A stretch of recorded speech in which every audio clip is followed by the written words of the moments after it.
It's early spring here on the central coast of British Columbia, Canada. It's herring season. We're setting out from the town of Bella Bella in search of spawning herring. So right now we're just around the corner from Bella Bella. So there's Bella Bella here, and we're just out in the Seaforth Channel. We have Spiller Channel just off to our starboard side here, and then just out here it's all open ocean. In our language, Bella Bella is called Weglisla. This is where I grew up.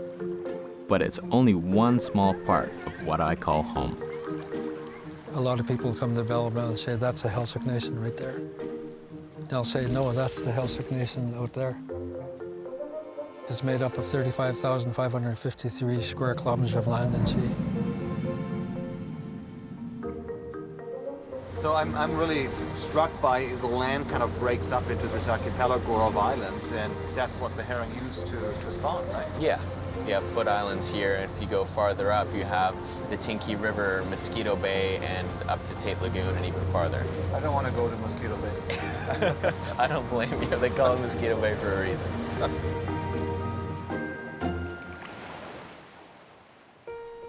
If you spend a day on the Central Coast, you might see the sun rising over the mountains, then setting over the Pacific Ocean.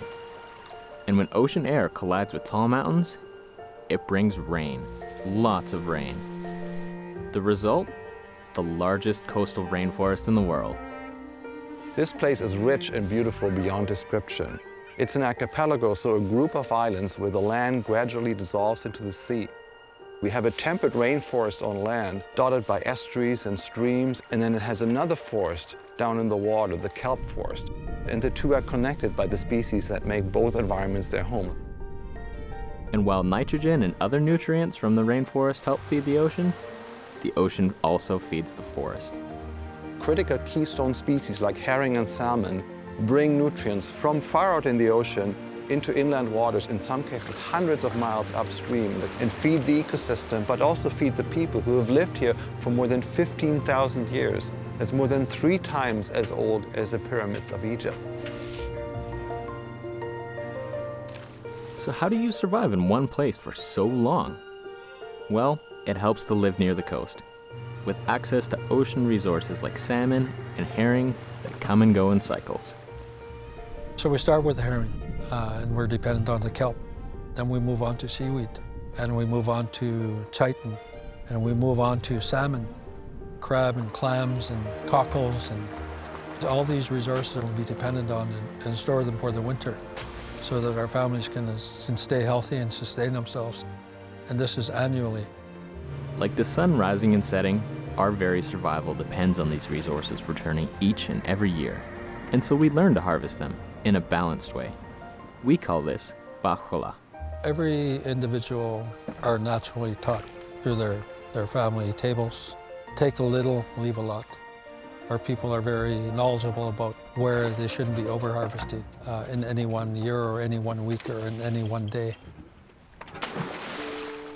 But over the last century, too much has been taken and too little has been left. Unfortunately, the abundance of a lot of the key species in this ecosystem has been declining. The harvest is at an all-time low. The water systems are warming. We're dealing with high-level sea rise. We're dealing with river systems that are, sometimes dry when they need to be full with salmon runs. We're dealing with ocean acidification, and we need to be more attentive to these things that are affecting the stocks. Because without those resources in the ocean and on the land, a lot of the life as we know it today will be gone. So how do we right this ship? How do we return to balance? For one thing, it requires a thorough understanding of the changes taking place. The Haíťuz people have, for thousands of years, observed these populations and made sense of their comings and goings. These observations continue, and they're now working directly with scientists to estimate how many fish there are and how they are changing from year to year. It also means using this knowledge to better manage our relationship with the natural world, a relationship we now share. Our concern is with the mismanagement. A lot of our responsibilities were stripped from us, but we're not going to stand by and allow it to happen anymore. Our people are adamant that we're going to protect these resources and protect our culture in any way possible.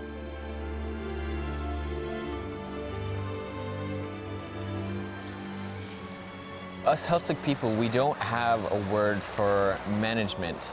What's the closest translation to that? Closest word that we have is zisla. In the language that means to take care of, because we do see our ocean as a big extended family that we have a reciprocal relationship with.